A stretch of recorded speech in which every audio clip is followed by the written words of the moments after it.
두 번째 시간의 주제는 지속가능 도시와 지속가능 공동체이고요. 먼저 우리나라 도시의 현재의 과제이죠.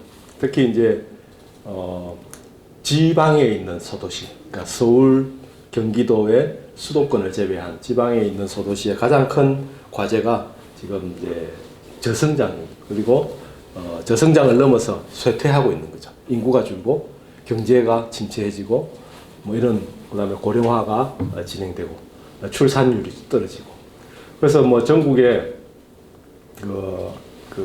거의 대부분에 여기 보시면 강원도 남부에서부터 시작해서 경북, 전남에 이르기까지 아주 거대한 쇠퇴의 띠가 만들어지고 있습니다. 부산도 마찬가지고요. 부산도 뭐 일부 동부산, 서부산을 제외하고는 상당한 자치구군이 쇠퇴하고 있습니다. 이 쇠퇴의 문제는 이제 아주 지방 도시에서 아주 큰 문제로 지금 나오고 있죠. 그래서 부산 같은 경우에도 보면 여기에 부산도 이게 기장 그리고 강서를 제외하고는 대부분의 지역이 인구가 줄어들고 있는 걸 볼 수가 있습니다. 도시가 쇠퇴된다는 것은 뭐 여러 가지 현상들이 동시에 혹은 순서적으로 나타나기 때문에 뭐 어느 게 원인이고 어느 게 결과고를 따지기 힘들 정도인데요. 어쨌든 부산에서 쇠퇴의 큰 원인 중에 하나는 산업인 것 같습니다. 산업이 빠져나가면서 일자리가 없어지고 일자리와 함께 젊은 세대도 나가고 인구는 계속 줄어드는 그런 상황이 계속. 그러면 소득이 감소하고요. 그다음에 젊은 인구 감소, 고령화, 그다음에 공급 폐가가 늘어나고 부동산 가치는 하락하고, 그다음에 뭐 이런 뭐 도시 이미지나 도시 생명력이 이제 점점 떨어질 거다라고 생각이 됩니다. 그래서 이렇게 노후한 지역이 생기면 옛날 10년 전, 20년 전까지만 하더라도 노후한 지역에 대해서 정부의 대책은 대개 재개발이었습니다. 재개발 혹은 신도시를 만드는 거죠. 이렇게 이제 만들어 왔었습니다. 그래서 이제 이런 거죠. 어느 한 지역이 노후화되면 그 지역을 전체적으로 묶어서 철거하고 그리고 새로운 아파트로 만드는, 이게 이제 가장 일반적으로 많이 쓰는 재개발이죠. 뭐 도시 정비 사업의 중에 하나인 재개발이고요. 재개발을 통해서 사실은 뭐 이런 지역을, 이런 아파트가 있는 지역으로 바꾸면 사실은 시의 입장에서는 훨씬 좋습니다. 왜냐하면 여기는 관리할 게 너무 많죠. 뭐 화재의 위험도 있고, 그 다음에 범죄의 위험도 있고, 그 다음에 뭐 전염병이라든지 뭐 이런 위험도 있고, 그 다음에 응급 환자가 생겼다든지 뭐 이런 관리하기 되게 어렵지만 이렇게 바뀌면 되게 관리하기 되게 쉬운 마을이죠. 게다가 이제 새로운 비싼 아파트로 바뀌면 세수도 늘어나게 되니까 시의 입장에서는 이렇게 바꾸는 것을 훨씬 선호할 수밖에 없죠. 그리고 실제로 이런 재개발 사업을 통해서 많은 주택이 공급이 되기도 합니다. 제일 큰 문제는 이제 그 아파트로 지었을 때 원래 그 동네에 살던 사람이 그 아파트에서 살 수 있느냐의 문제죠. 그래서 이제 원주민 재정착이 있냐, 얼마나 높으냐인데 평균적으로 한 10에서 15% 정도만이 아파트 재개발 이후에 그 아파트에 살 수 있다는 거죠. 그리고 나머지 사람들은 다 떠나야 되는 거죠. 그 아파트를 살 수 있는 능력이 안 되기 때문에. 그게 이제 가장 큰 문제이다. 왜냐하면 결국은 이제 수익성을 따질 수밖에 없기 때문이죠. 그래서 이제 주민들 간에도 서로 뭐 추진위원회와 조합과 비상대책위원회들끼리 싸우기도 하고요. 뭐 여러 가지 문제들이 있습니다. 또 하나는 이제 정비사업을, 도시는 깨끗해지죠. 재개발 사업은 도시는 깨끗해지지만 원래 거기에 살던 사람들 80에서 90%의 그분들은 여전히 어딘가 고옆으로 이사를 해서 여전히 그 문제를 가지고 있는 복지라든지 그다음에 뭐 낮은 소득이라든지 이런 문제는 여전히 가지고 있다는 거죠. 그다음에 국가적 차원이나 이런 걸 보면, 국가적 차원으로 뭐 정비 사업이 좋지만 재개발 사업을 원한다고 다 할 수 있는 건 또 아니라는 거죠. 뭐 서울, 뭐 부산 혹은 몇몇 큰 도시를 빼면은 사실은 재개발 사업은 거의 다 안 된다는 거죠. 그리고 부산에서도 한때 굉장히 많이 재개발 지정했다가 지금 해제한 데가 꽤 많습니다. 사업이 안 되기 때문이죠. 그래서 재개발을 원한다고 해서 다 될 수 있는 것도 사실 아니죠. 그래서 그 재개발이 도시 쇠퇴에 대한 대안이라고 생각을 했지만 그게 잘 안 되고 있다는 것을 이제 2000년대 들어서 알게 된 거죠. 그러면서 이제 정부에서 사실 그 이전까지만 하더라도 예를 들면 2003년에 도시 및 주거환경정비법이라든지 이런 법들이 도시 재정비를 위한 특별법, 재정비 촉진법이라든지 이런 법들 2003년, 2005년 이런 법들은 되게 아파트를 쉽게 지어질 수 있도록 만드는 법이었습니다. 그러니까 반대하는 사람이 있어도 좀 쉽게 아파트를 지어줄 수 있도록 그렇게 하는 법이었다면 이게 잘 안 되는 지역이 있다. 그런 걸 알게 되고 그래서 2007년, 2008년부터 그 재개발을 할 수 없는 쇠퇴 지역은 어떻게 할 것인가 라고 해서 연구를 하기 시작합니다. 그게 바로 이제 도시재생이라고 하는 거죠. 도시재생을 연구하기 시작합니다. 그러면서 이제 2007, 8년부터 연구를 하기 시작해서 2013년에 도시재생 법이 만들어지게 되고요. 그 다음에 이제 그 법이 2013년에 법이 만들어지고 2014년부터 도시재생 사업을 이제 국가가 하기 시작합니다. 그래서 도시재생이라고 하는 게 뭐냐? 이게 이제 사실 좀 애매하죠. 재개발은 알겠는데 재생이 뭐냐? 사실 재생은 도시나 건축이나 이런 데서 사용하는 말은 아닙니다. 왜냐하면 재생은 생물학적인 용어이죠. 생물학적인 용어. 그러니까 생물체가 다리가 이렇게 다리나 이런 잘리면 다시 마치 그 안에서 막 솟아나듯이 복원이 되는 거죠.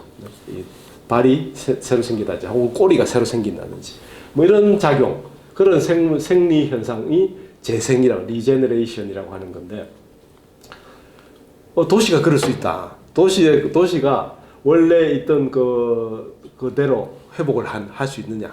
아파트 헐고 새로 짓는 것이 아니라 원래 건물 그대로 있는 상태에서 기능을 회복할 수 있는가 하는 것이 이제 도시재생이라고 할 수가 있습니다. 그래서 이 도시재생을 한다는 얘기는 도시 자체를 생물체로 이제 본다는 얘기이죠. 그래서 이렇게 싹 쓸어버리고 아파트를 짓는 이 전면 철거 재개발 방식, 스크랩 앤 빌드 방식에서 최근에는 이렇게 하지 말고 원래 이제 원래 그 주민들이 살면서 조금씩 개선해 나가는, 그래서 뭐 fix and live, 그러니까 고치면서 살아가는 그런 방식으로 도입하자는 겁니다. 재개발을 다 바꾸자 하는 것이 아니라 재개발을 할 수 있는 곳은 재개발을 해야 되지만 재개발을 할 수 없는 곳은 이런 방식으로 바꾸는 것이 더 좋겠다. 혹은 앞으로 조금 더 장기적으로 나가면 재개발을 할 수도 있지만 재개발을 하는 것보다 이런 방식으로 하는 것도 대안이 될 수도 있겠다. 쪽으로 발전을 할 수도 있다고 생각을 합니다. 이런 방식들이 이제 조금씩 퍼져나가고 있습니다. 부산에서도 2010년부터 창조도시본부가 만들어져서 삼복도로 르네상스 사업이라는 도시재생 사업을 2010년부터 하고 있죠. 그러니까 아마 전국적으로도 가장 빠른 사례 중에 하나라고 볼 수 있습니다. 그리고 뭐 행복마을 사업도 2010년부터 시작해서 지금까지 계속 해오고 있고, 그 다음에 이제 도시재생법에 따라서 도시재생 사업들도 진행을 하고 있습니다. 저희가 이제 참여해왔던 아미 초장동의 도시재생 사업인데요. 이제 여기가 이제 아미동 초당동입니다. 뭐 우리가 잘 아는 지역이죠. 잘 아는 지역이고, 그 인구는 한 두 동을 합쳐서 14,000명 정도 됩니다. 근데 원래는 이 두 동의 인구가 한창 많을 때는 한 5만 명 가까이 됐습니다. 그러니까 인구가 뭐 몇 명, 35,000명 이상 줄어드는 거죠. 그리고 이제 또 하나 여러 가지 문제점은 이렇게 고령화가 지속되고 있죠. 밑에 이제 10살, 20살 밑에 연령은 거의 이제 없어지고 있죠. 특히 이제 이 아미동이나 초당동이나 이런 삼복도로 지역에서 아이들을 가진 젊은 부부들이 밖으로 많이 나간다. 그러니까 교육을 위해서 이렇게 많이 나가는 그런 것들을 볼 수가 있고요. 그러다 보니까 결국은 이 삼복도로 지역을 벗어나지 못하는 사람들이 이제 고령층과 그다음에 저소득층들이 남게 되는 그런 문제가 생깁니다. 그리고 인구의 60% 이상이 빠져나가면 그 60%가 살던 집들이 있죠. 60% 살던 방들이 있고, 그 방들이 어떻게 되냐면 비게 되는, 방은 비고 집이 비고, 또 빈집이 오래되면 폐가가 되고, 폐가가 오래되면 이제 철거를 하고 공터로 바뀌는. 그래서 저희가 이제 이 2015년에 한번 두 동을 한 집 한 집 다 확인을 해봤을 때 한 550개 정도가 비어 있는 그런, 원래는 사람이 살았던 땅이고 사람이 살았던 집인데 한 550개 정도의 빈집, 빈 땅이 남아 있는 것을 확인할 수가 있었습니다. 그 다음에 이제 마을에 보시면 아까 인구가 한 5만 명, 한창 때는 5만 명 정도였는데, 이 아미동 출신 중에 유명한 사람입니다. 아미동 출신 중에 장정구라고 옛날에 유명했던 권투 선수가 있었죠. 세계 챔피언이었고요. 그 다음에 이 정훈이 씨, 최근에 뭐 텔레비전, TV에 자주 나왔던 분이죠. 그 다음에 영화 배우 김윤석, 그 다음에 뭐 김정구 씨, 배구 감독 신치용, 이런 쟁쟁한 사람들이 이 동네 출신이에요.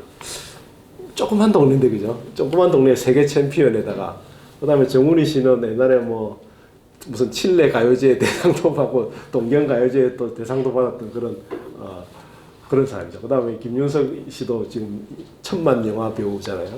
이 조그만 동네에서 이렇게 훌륭한 인물들이 한꺼번에 쏟아져 나올 수 있었는가? 굉장히 독특하죠. 독특한. 하여튼 여러 가지 그런 그 자원들이 있고, 또 하나는 이제 아이들을 기르는 부모님의 입장에서 아이들이 이제 그 삼복도로에서 아이들을 기르는 입장에서 주변에 이제 학원도 없고, 그러니까 스스로 이제 2006년부터 아미초등학교 학부모들 중에 몇몇이 우리 아이들을 좀 우리가 가르치자, 학원이 없으니까. 그러면서 이제 공부방을 하기 시작했고, 했던 그 학부모들이 지금 모임을 만들어서 계속 지속해 나가면서 애들만 가르치는 게 아니라 뭐 다른 이제 마을 만들기 활동에도 참여를 하고, 그러면서 이제 지금 어떤 조직을 만들어 가고 있습니다. 그래서 이제 저희가 이제 2014년부터 이 아미초장동 도시재생 계획을 이제 수립을 하기 시작했는데요. 그때부터 이제 지금까지 원칙으로 이제 주민과 그다음에 지역의 기관, 뭐 경찰서, 그다음에 기독교 사회복지관, 그다음에 서구청, 그리고 이제 전문가들이 같이 모여서 같이 한번 만들어 보자라고 생각을 했고요. 그래서 그 핵심을 그러니까 결국은 이게 구 혼자 만들어서는 이게 잘 안 된다. 주민이 참여하지 않으면 안 된다는 거죠. 그리고 지역의 기관이 돕지 않으면 지속성이 없다. 그래서 주민이 어쨌든 가장 주체가 되어야 되고, 지역의 기관이 도와줘야 되고, 그 다음에 서구청이 그것을 만들어주고, 이러는 그런 구조를 만들기 위해서 이제 처음부터 이런 구조를 만들었죠. 그리고 이제 이런 회의들을, 이 운영위원회가 그냥 이름만 있는 것이 아니라 거의 매달 회의를 합니다. 이런 회의를, 그러니까 지역에 사찰에 계신 스님도 참여를 하시고, 그 다음에 이제 파출소, 경찰서에도 참여하고, 복지관에서 참여하고, 그 다음에 주민 대표들이 다 참여하는 그런 운영위원회를 매달 운영을 했죠. 그래서 운영하면서 이런 여러 가지 안건들을 같이 논의를 하는 방식으로 지금까지 한 5년 동안을 이제 해오고 있습니다. 그리고 이제 이 계획을 수립 활동할 때도 이렇게 마을에 여러 사람으로부터 이제 그 마을이 어떤 마을이 되었으면 좋겠는지를 여러 사람으로부터 의견들을 이제 듣기도 하는데요. 그 중에서 이제 이 아미초장동의 도시재생 사업에서 제일 특징적인 것은 아이들한테도 의견을 들어봐 본 거죠. 그래서 애들도 사실은 이제 뭐 우리나라에 많은 도시재생 사업이나 마을 만들기 사업이 있는데, 되게 의견들을 동네에 사시는 어르신들한테만 의견을 듣는데, 어르신들이 필요한 불편한 부분도 분명히 있지만 그 동네에 사는 아이들도 자기들이 원하는 마을의 모습이나 사업들이 있다는 거죠. 그래서 이제 이런 아이들과 같이 마을이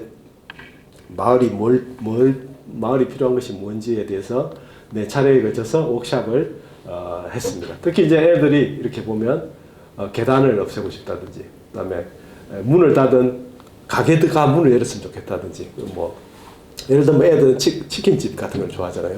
근데 치킨집이 없는 거예요, 이 동네에. 짜장면집도 없고. 애들이 제일 좋아하는 음식점이 없으니까 뭘 사 먹고 싶어도 사 먹지를 못하는 뭐 그런 것들도 있습니다. 그래서 뭐 놀 수 있는 곳 이런 것들이 많았으면 좋겠다 이런 생각을 저희들이 다 받아서 이제 2015년에 이 계획을 이제 만들었습니다. 그래서 이제 전체적인 계획을 뭐 정주 환경 개선, 그다음에 근린 경제, 마을 경제, 그다음에 마을의 역사 문화, 그다음에 주민 참여 이런 파트들로 나누고 그 아래에 이제 이렇게 세부적인 사업들을 이렇게 준비를 했죠. 그래서 몇 가지 사업의 사례만 보면 정주 환경 개선 사업에도 뭐 여러 가지 사업들이 있는데요. 그 중에서 뭐 집수리 사업이죠. 그러니까 아주 옛날 이제 뭐 지은 지 50년, 60년 된 그런 집들도 있으니까 단열이 전혀 안 되죠.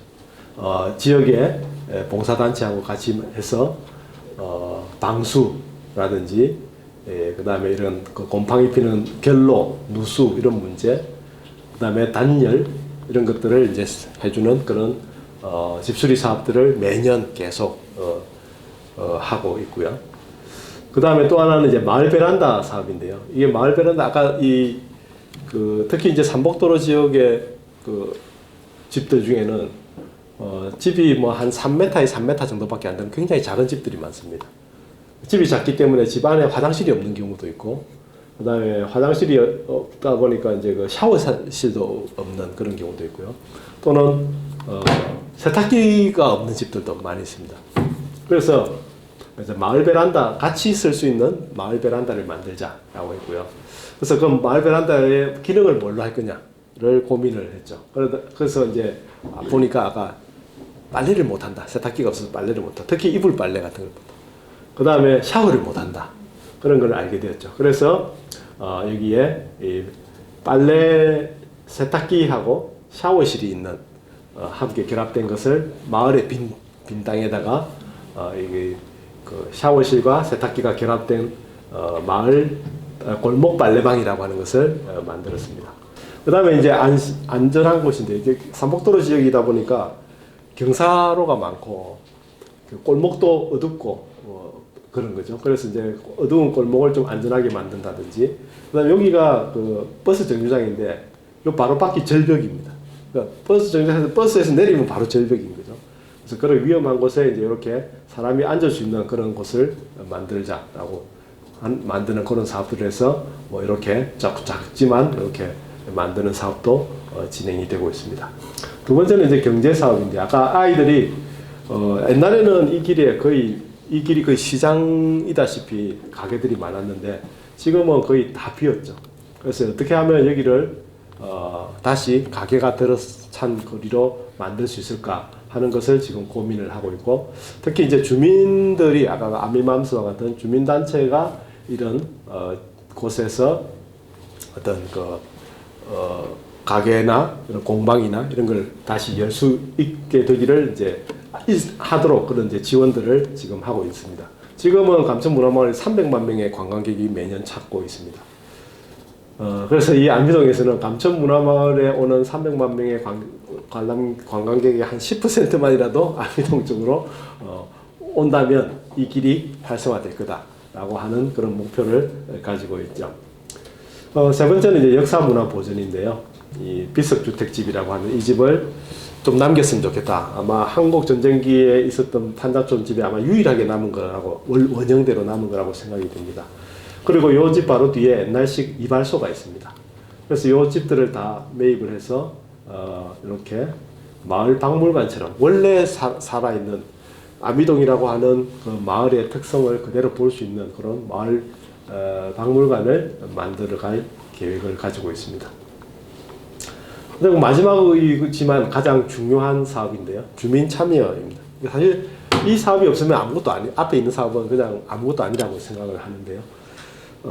그래서 이 주민 참여 사업 중에서 가장 중요한 것은 주민들이 모여야 된다. 그죠? 그래서 가장 주민들을 모으기에 가장 좋은 것 중에 하나는 역시 뭐 여러 가지가 있겠지만 이제 축제라고 생각을 했고, 그래서 2014년부터 마을 축제가 계속되고 있습니다. 특히 이제 안미동 축제 같은 경우에 다른 도시에서 하고 있는 마을 축제에 가보면 뭐 초대 손님들이 많아요. 가수라든지 뭐 이런 초대 손님들이 많은데 안미동 축제는 거의 대부분이 마을 주민들이 다 하고 있습니다. 기획부터 시작해서 그 기독교 사회 종합복지관하고 마을 주민들하고 같이 기획을 하고 참여들도 되게 이제 마을 주민들이 참여해서 공연도 하고 있습니다. 그래서 마을의 아이들부터 그 다음에 청소년, 고등학생. 사실 고등학생들 데리고 너무 힘들잖아요. 그죠? 마을에서 굉장히 어렵게 모신 아이들인데, 이제 이 아이들이 왜 이렇게 적극적인지 이제 나중에 나올 텐데요. 그 다음에 어머니들, 그리고 할머니들까지 나와서 이렇게 합니다. 보통 할머니들이 보통 경로당에 계시죠. 경로당에 하루 종일 경로당에 앉아 계시는데, 어두운 경로당에 계시는데, 이제 이 활동을 하면서 경로당 밖으로 나오기 시작했고, 그리고 이제 이 마을 축제 때 이렇게 공연을 하죠. 그랬더니 이제 이 공연을 본 다른 마을에서 이 할머니들을 초대를 한 거죠. 초대를 해서 초청을 받아서 갑니다. 그러니까 할머니들이 이 옛날에는 이런 마을 축제 하면 제일 뒷자리에 앉았는데, 이제는 공연 초청을 받아서 가기 때문에 맨 앞자리에 앉게 되고, 또 이제 다른 데 가면 구청장님하고 인사도 하고 이러면서 굉장히 뭐랄까요, 굉장히 자존감이랄까 뭐 이런 게 굉장히 높아진 그런 사례라고 볼 수가 있습니다. 그래서 이제 원래는 안미동에 시작했다가 지금 이제 초장동까지 축제가 확산이 되고 있고요. 그 다음에 이제 마지막으로 소개해드릴 사업이 이제 하자마을인데요.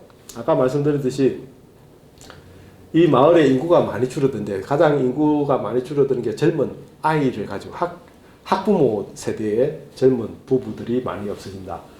그래서 결국은 이제 아이가 초등학교나 중학교, 고등학교 가더라도 마을에 살 수 있다면 좋겠다라고 생각을 한 거죠. 그래서 그러면 결국 이제 청소년들을 위한 활동이, 초등학생들을 위한 활동은 많은데 중학교 이후에 중고등학생들을 위한 활동이 전혀 없는 거죠. 그러면 결국 고등학생들은 뭐 수능 준비를, 공부를 한다든지 아니면 뭐 게임을 한다든지 이렇게 이제 각자 흩어질 수밖에 없는 건데, 마을의 청소년들을 위한 프로그램이 필요하다고 생각했고요. 그래서 이제 뭔가 해보자, 마을을 위해, 그런 의미로 사업을 하나 생각을 했죠. 그리고 서울에 갔더니 이제 서울시립 청소년 센터, 하자센터라고 하는 게 있었습니다. 그래서 그런 것이었으면 좋겠다. 근데 이거는 뭐 서울 굉장히 규모가 크게 되어 있는 건데, 그런 작은 규모로 한번 할 수는 없을까라고 생각을 했고요. 그래서 우리 마을에서 뭐 청소년들이 하고 싶은 게 뭐냐, 농구도 하고 싶고, 왜냐하면 경사지니까 농구장도 없는 거죠. 농구도 하고 싶고, 그 다음에 뭐 그 댄스 연습도 하고 싶고, 그 다음에 뭐 영상 편집 같은 것들도 하고 싶고, 그다음 뭐 음악 작업 같은 것도 하고 싶고, 그래서 그런 걸 할 수 있는 그런 시설을 하나 만들자라고 생각을 했죠.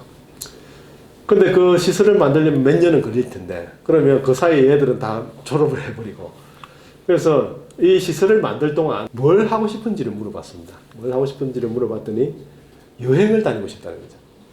왜냐하면 여행을 한 번도 안 간 애들이 있는 거죠. 어머니, 부모님이 바쁘기 때문에.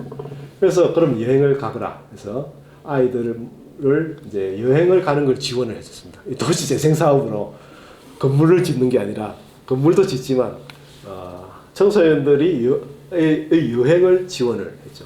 평화, 그다음에 독립, 뭐 이런 장소들을 찾아다니면서 애들이 뭔가 좀 많이 바뀌기 시작했죠.